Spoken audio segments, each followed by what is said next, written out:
We are back. We are back. July 15th for another round of Pit Stop. It's going to be a fairly quick one. I think I say this a lot, and then it ends up being like 40 minutes to an hour, and I think it's going to be a little bit less than that today. But first of all, I want to quickly bring up the Willys shirt jacket. This Saturday, the pre-order window will be opening on the 19th, Saturday. I'm attending the Intersect show, which I'll get to a little bit later. But yes, the Willys shirt jacket in Battleship Gray. This was, I hope he doesn't mind me saying, this was a request by James Lambden. So I basically wanted to create, actually the Mojave and the Battleship Gray were both client requests. And as a result, I made them for that person and myself. So shout out James Lambden, who already owns this jacket, and then I have it as the sample, if you will, that I will be wearing this Saturday to the event. So you can see it in person if you're attending the Intersect show, but the Willys shirt jacket in Battleship Gray is the 100% cotton canvas. That is the same fabric as the Mojave, as well as the original military green. Now, the navy was a pre-order. Then I did a little small run for those who missed out. I'm not planning on doing a second run of the Battleship Gray. A lot of this sort of thought process behind how to produce clothing, I'm trying to think of a way to say this concisely. I've been thinking a lot about my production, and I will expand on that a little bit later as well. But I just wanted to start off by saying the Willys shirt jacket, available this Saturday. I haven't even decided how long the pre-order window will be, but it'll be at least a week, 10 days, maybe 2 weeks. I have no idea. The beauties and the struggles of being a one-man band is I've got nobody to tell me no, but I've also need constraints on myself. So without it going on too long, because these things, whoever orders them, especially on day one, they want their jackets, right? So I'll try to get the order window in sort of a more finite framework for everyone. But this Saturday, I will also launch another email announcing that, and maybe I'll decide then with regard to how long the window open, or the pre-order window will be open for. So yeah, excited about those. The color is great. Again, it's the cotton canvas, so not the ripstop cotton. The navy is still the only color that is available in the ripstop. And that's mainly due to not being able to source every color. Also, gray, this darker gray, feels a little bit more fall winter, so it only makes sense to have that slightly heavier fabric. And, you know, they're not worlds apart from a weight standpoint. The navy ripstop was slightly lighter, yes, but it's not like a thick sweatshirt versus a linen shirt. I mean, it's not that separation of weight, that sort of delta, if you will, is not as grandiose as it may sound. But at any rate, so yeah, this Saturday I'll be at Intersect. It's in Long Beach. This will be the second annual time I've attended this show. Shout out all the brands that are responsible for doing it. I think there will be more vendors this year than last year, if I'm not mistaken. It is a one-day only show. If you have not signed up to attend, please just Google Intersect show. I can't remember the URL, so I apologize. But it's Intersect in Los Angeles, they call it, but it's technically Long Beach. And I think it's like 10 a.m. to 3 p.m. or 11 a.m. to 4 p.m. Again, I probably should have written this down so I could tell you, but it is Saturday, and if you come midday, you'll be there. You won't miss the opening and closing times. Excited to do it. It was super fun last year. There was great espresso being served. I believe there was some beer. I think what you do is you buy a drink bracelet, and it's really not that expensive. And then I think it's like all you can drink. I think. I don't know if they're changing it this year. But anyway, great fun. Had by all last year, so I thought I would do it again this year. Great place to release the Willys shirt jacket. Updates on the polos. Oh my God. I've never had to go through what I've gone through to make these stupid shirts. But I'm excited because I will probably be wearing the sample polo as well, which is the final sample prior to production. They are absolutely in production as we speak. The rib trim, which, not giving away too many details, was completed yesterday and sent over to the manufacturer, who will then cut and sew everything and put it all together. I'm hoping these are ready by the end of August, if not sooner. I would really, really like to hope that it won't be longer than 6 weeks to cut and sew these bad boys. They will be offered in 3 colors: black, blue scuro, and white. Those are the 3 that I decided on being the most versatile, kind of universal, if you will, polo colors. They were also pretty well received when I asked several people what they thought would be colors to move forward with. So that's great. So we have those to look forward to. Super excited about them. It's been very, very long time waiting, as if you've heard this show or any of my podcasts, you certainly understand that this has been a very long process. In fact, since September of last year. And that's not to over promote and or hype these up. It's just been one thing after another and one delay after another. So stoked to get these over the line. So that's the update on the polos and a little bit of details with regard to what you can expect color-wise. Another product I'm super excited about, which you may have seen the announcement the other day on Instagram, is the collaboration with Moleskine. And it is a racing strap. So standard H, X, Moleskine, X, taupe strap club, of course. It is a taupe racing strap that is a perforated leather, 20 millimeter. It will absolutely have quick release spring bars as standard. I think if you go to Moleskine, that's only an option. These will be standard, quick release. They will only be sold through standard H. So unlike the 2-watch premium case that was only sold through Moleskine's website, these straps will be sold only through standard H. So you are aware. Those of you in Europe and or the United Kingdom, Grant, hello. Thank you so much for checking those out.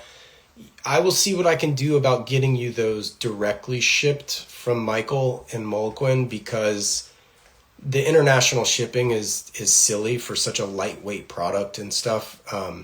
So let me get back. So if you place your order, I might take a minute to, oh, by the way, I guess I failed to mention, these straps are also going to be on a pre-order basis. I may have a little bit of stock left over with the watch straps. I will not have stock left over, more than likely, with the Willys shirt jackets. So those are a little bit of a difference there. But I'm excited about this strap. I've been wearing the prototype since April. When I met up with Michael in London, he passed it over to me. I've shot a lot of content with it. I think you've probably seen a lot of it. I've worn the heck out of this Hoyer from the 90s on this strap and absolutely love it. It's also affectionately known as a rally strap for those listening. Racing strap, rally strap, tomato. Yeah, so it'll be a regular length, so it'll only come in one standard length, and it'll only, the width may vary, however. I know I've got a request for 18 millimeter width, and 20 will be made for sure. It just depends on how many requests I get for 18 or 19. But do know that a 20 or an 18, depending, if you have a 19 millimeter wide lug, nine times out of 10, you can squeeze a 20 on there. I have with my old First Omega in Space when I used to own that watch. I definitely put a 20 millimeter strap on a 19 lug. In fact, the prototype of this strap was a 19 millimeter that Michael thought my watch was, but the tag from the 90s I have, the CS3111, is actually an 18 millimeter lug.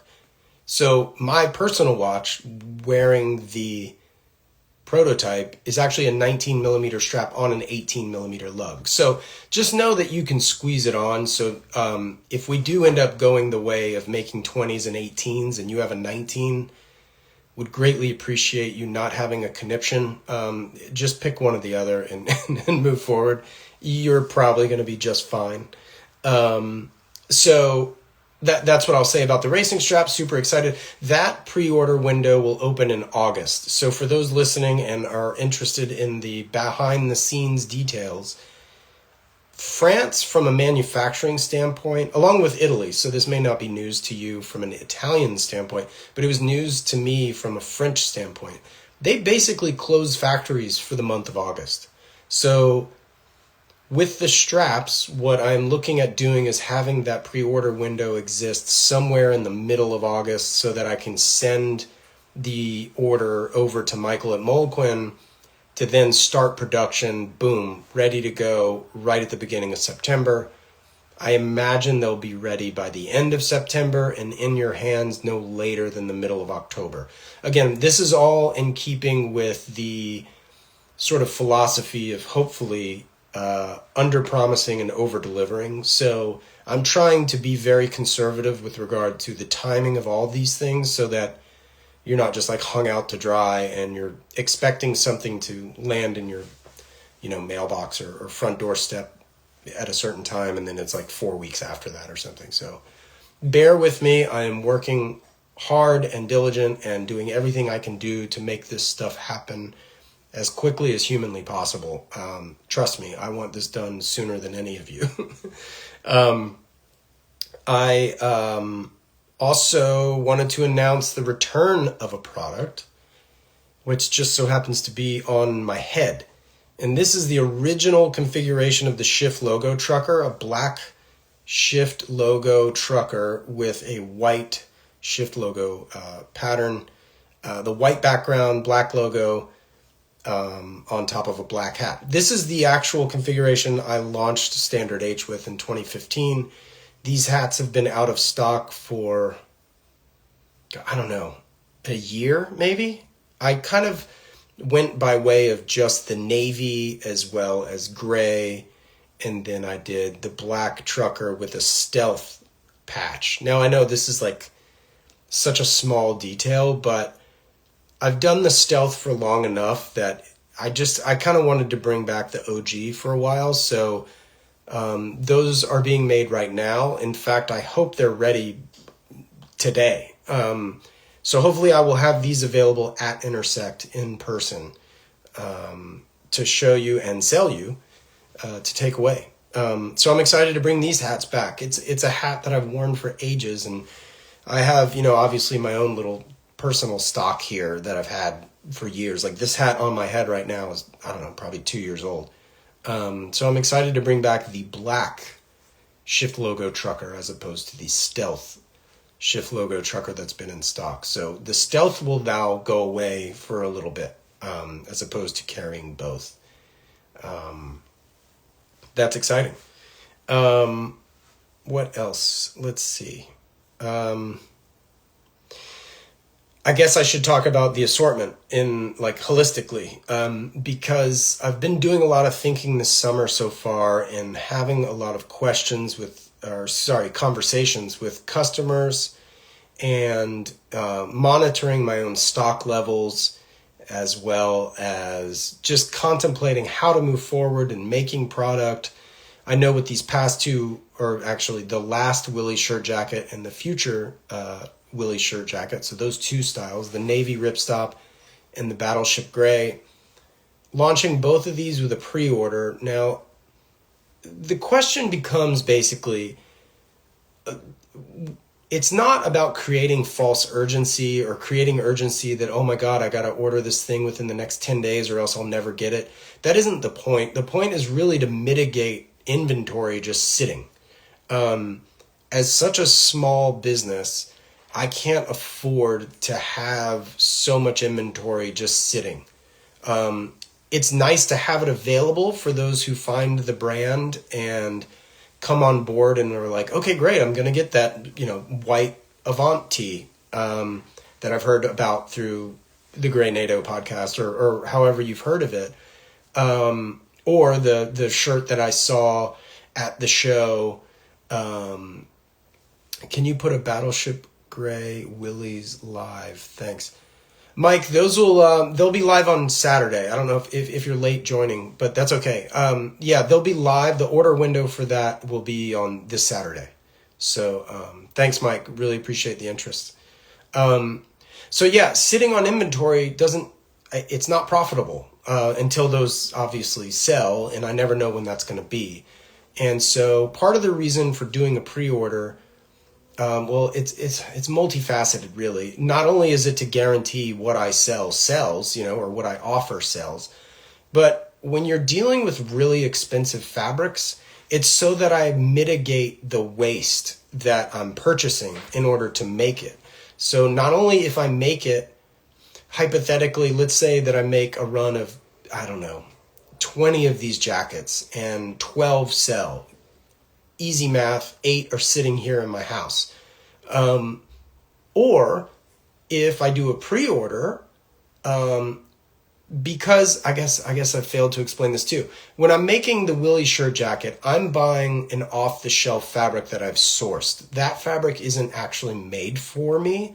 So the difference is when a fabric is made for me, I have a minimum purchase quantity, like a yardage I have to buy. Whereas when I make the Willie shirt jackets, and that is an off-the-shelf fabric, I can buy whatever I need, if that makes sense. So I only need whatever it is, 2 yards per jacket or 2.5 yards per jacket times the 20, right? So I need 50 yards, as opposed to my t-shirts where it's pretty much a minimum of 1,000 yards of fabric. And then I have to either use all the fabric for that production or that fabric remains on the bolt and is stored at my manufacturer, which is good for future orders and such. But if I don't have to order a minimum order quantity necessarily, it's easier on my wallet and the profitability of my business, which I guess is the larger issue, is that I keep reinvesting in this business. I keep,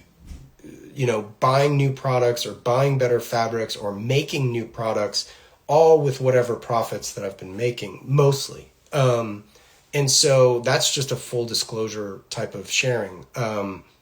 So when I do these pre-orders, it's more about not having to buy more fabric than I need and not spending more money than I need, and knowing that I can make an okay margin. Like, just so you know, like the Willie shirt jacket may be $295, but my costs on the fabric and the cutting and sewing and such, it's not because I'm overpaying, but the margins are thin enough to where I couldn't wholesale that jacket and make money.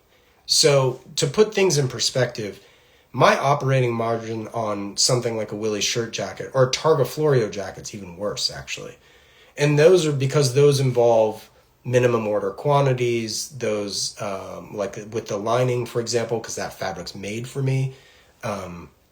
So if I can't even wholesale an item, that should be a clue to you, the consumer, that like my margins are thin, thinner than the industry average, I will say.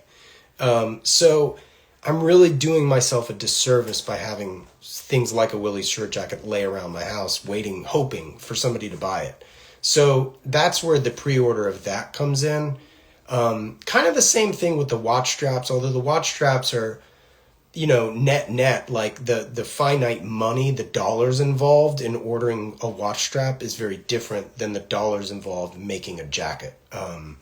You're talking thousands of dollars rather than hundreds and hundreds. So depending on what the production is. So, I guess this is an extremely long-winded way to get to the final point, which is what I'm really thinking about doing going forward. And I don't know when this will start because the Willie shirt jacket isn't included, nor are the polos. But it's the main fact that I think what I'm really going to start doing is with everything that I release, be it a white t-shirt, be it a black t-shirt, whatever it is that I'm making going forward, I think I would really like to hone in on making limited production runs.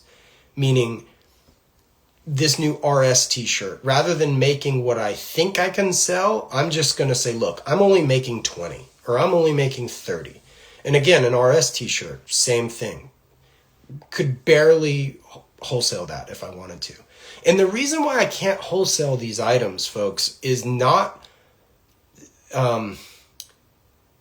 the reason I can't wholesale them is because of my current production. Now, I could go to a trade show and try to get wholesale accounts.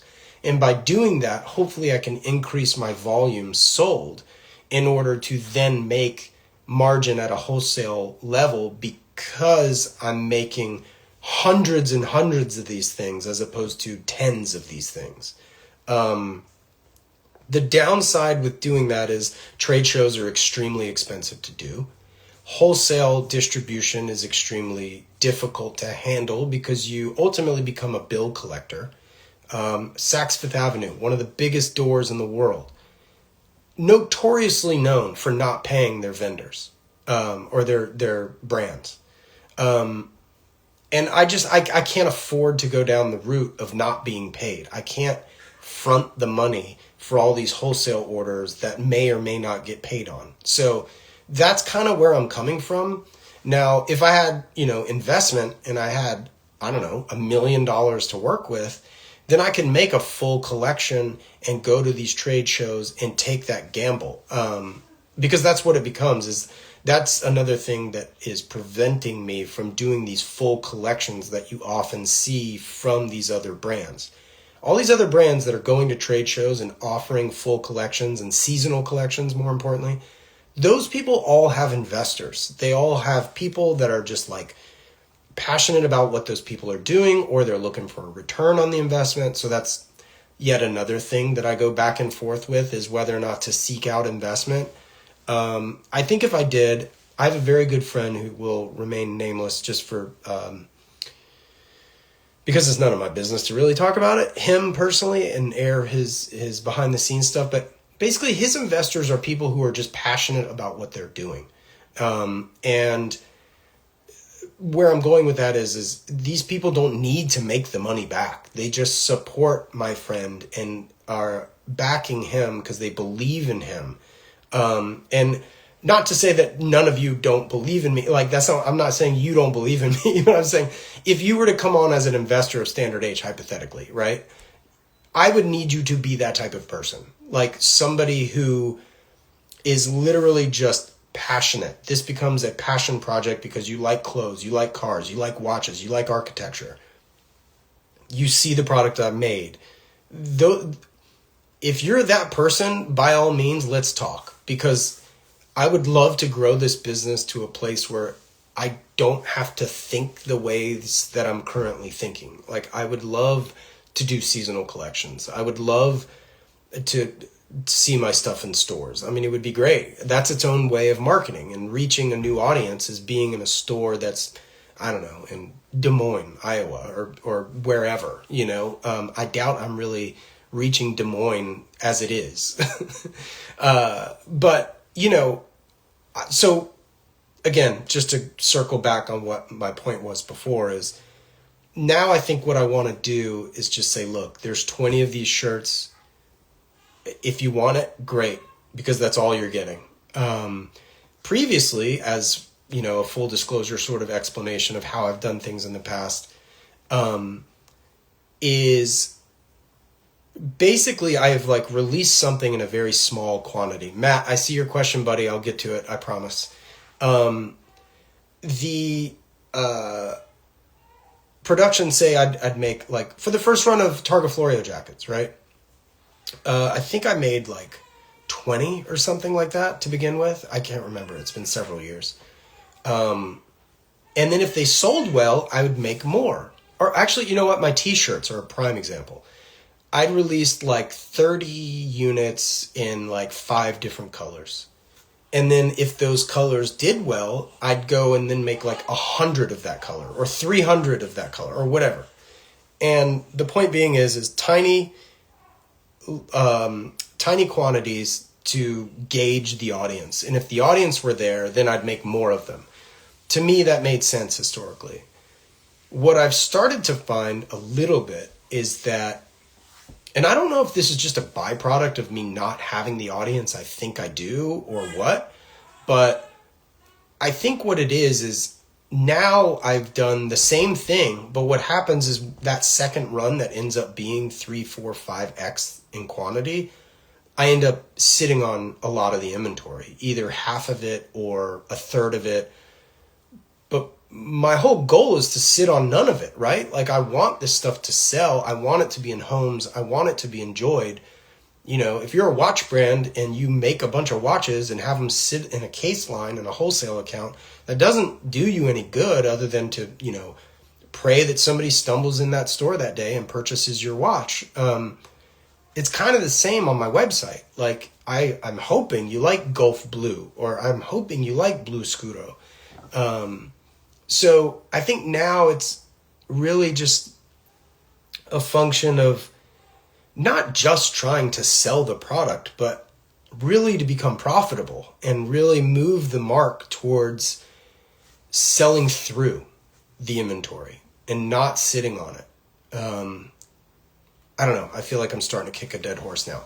But that's sort of the motivation. Now, again, when that starts, probably this fall at some point, whenever I release like the next batch of colors or something like that. I've got several colors, by the way, in my brain that like I'm really excited to release. And if you go back and look at British Racing Green, BRG, on my website, crazy enough, the XK sweatshirt moved crazy well in BRG, but the Avant tee didn't, or the Carrera tee didn't.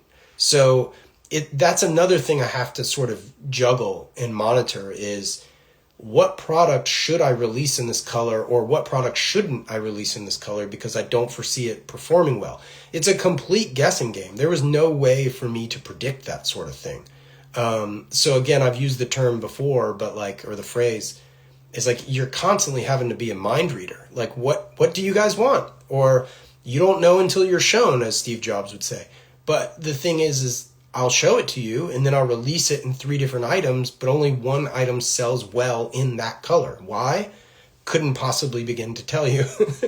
So it's one of those things where, okay, well then this item is only available in this. I sort of did that with Heron Gray, if you guys remember, which is that Porsche 356 color.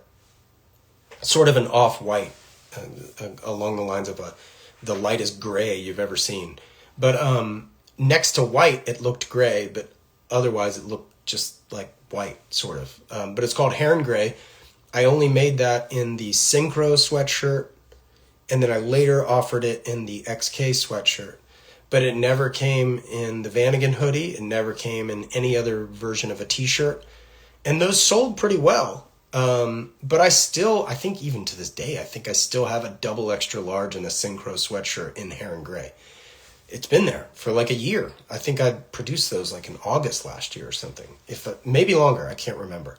Time is nothing but a construct at this point.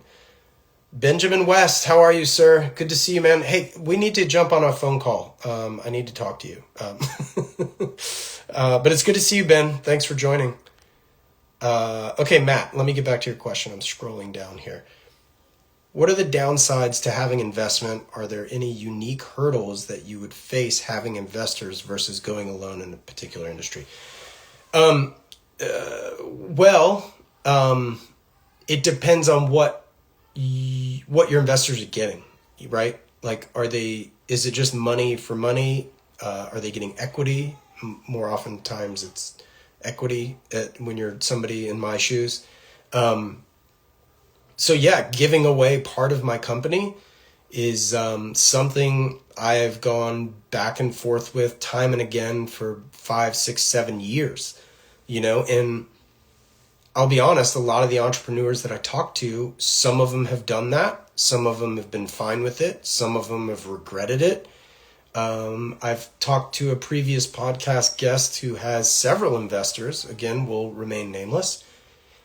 Over lunch a couple months ago, he was like, dude, don't do it. He's like, doing what you're doing, just own it yourself. Now, look, if you're an investor, you're going to want some version of return on your money. Otherwise, talk about an angel investor. That would be, I guess Standard H would be your charity at that point. But okay, so here's the mental gymnastics I do, right? Owning 100% of something tiny may not be better than owning 60% of something bigger, right? Easy math. 100% of 100 grand or 60% of 5 million.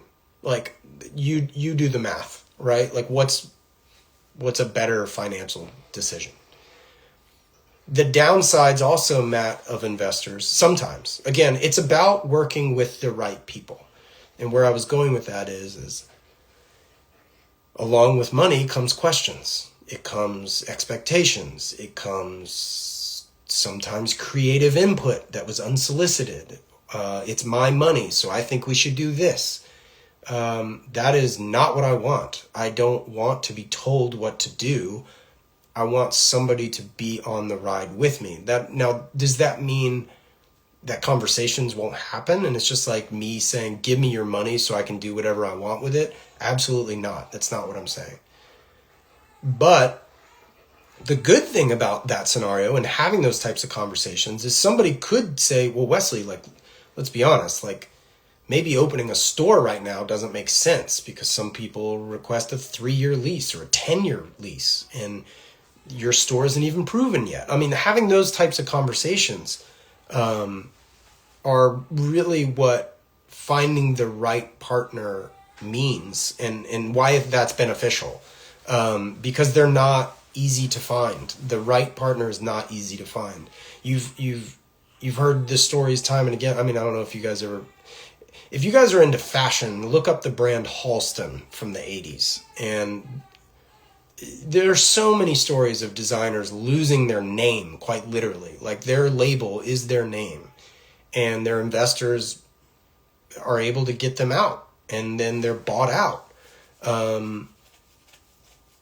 I think TravisMathew, the golf company, was even one of these stories, if I'm not mistaken, where the founder of TravisMathew got investors, and then next thing you know, he was basically like voted out of everything and has no control over his brand anymore. Standard H, needless to say, is not money hungry.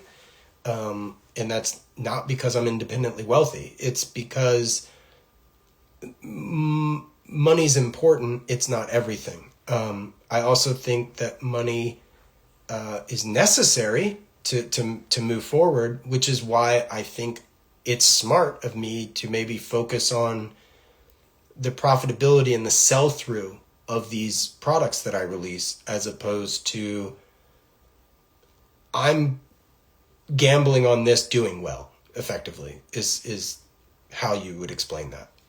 Let me make 500 t-shirts and I hope I can sell all of them, as opposed to, all right, well, let me, Potomac Cookie, good to see you. Actually, Potomac Cookie is a great analogy, right? Like a bakery. If you're making cookies, they need to be fresh, right?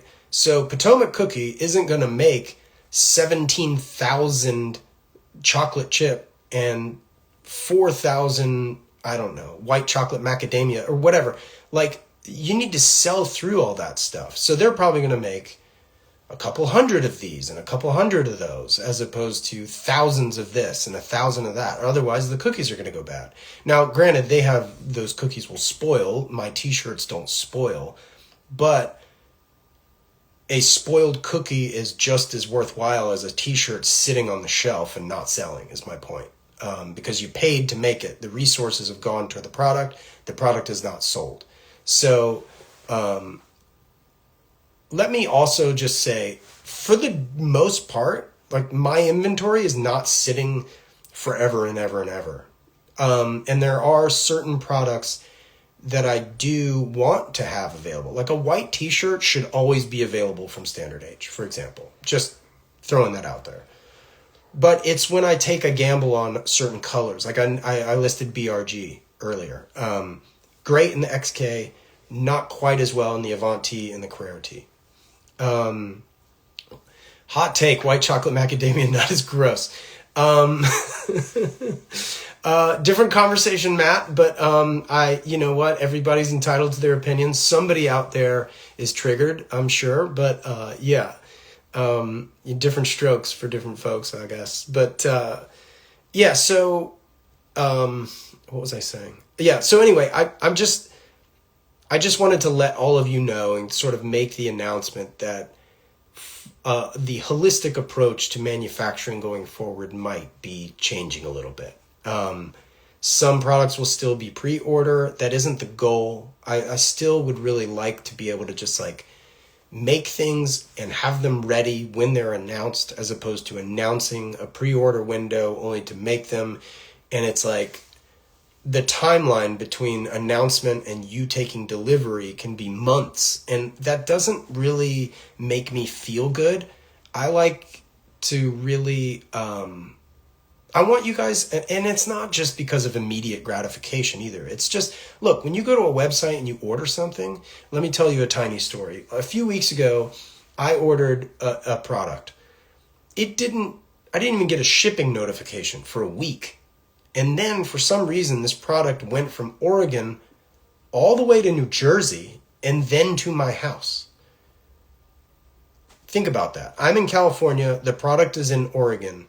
And it took almost 2 weeks to receive this product. Like, that to me is crazy. To be fair, I later learned that those products were made to order, which it doesn't say that on their website. So again, it's about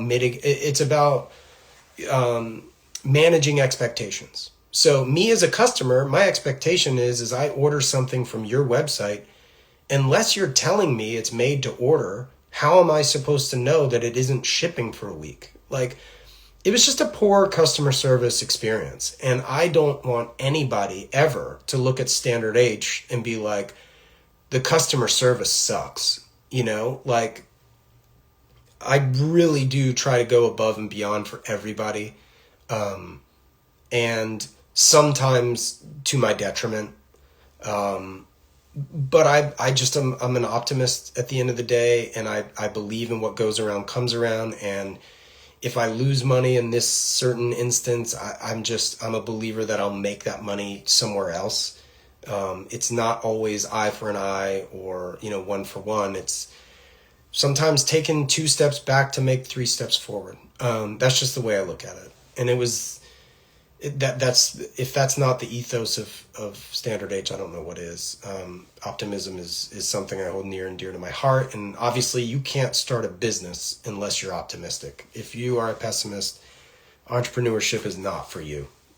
Just think about that and take a hard look in the mirror and be like, nope, can't do it, because I'm just not a believer. I'm not optimistic. So, but yeah, I always like to keep my chin up and looking forward and do it with a smile and make people's day and manage expectations in a great way. And like, I think communicating that through my product pages, communicating that through things like this on IG Live and these pit stop episodes, which I'm realizing I'm sitting on 40 minutes.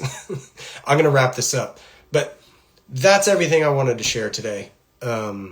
The assortment may be a little more limited going forward, just because I don't want to sit on inventory. I can't afford to. And if any of you are interested in investing, let's have a conversation. I'm not saying it'll work out, but I'm not saying it's not. Like, I don't know what your plans are and what your goals are. But it's one of those things where I would love a store one day. I absolutely would. I've had a store concept in my brain longer than a brand. I love my Willie shirt jacket. Thanks again. Oh, thank you. Are you kidding me? No. I need people like you. Yeah, I love it too. That same jacket that you have is coming out in a new color this Saturday, in fact. So thank you. Okay, guys, I'm gonna head out. The baby has a doctor's appointment. Thanks for listening. Take care.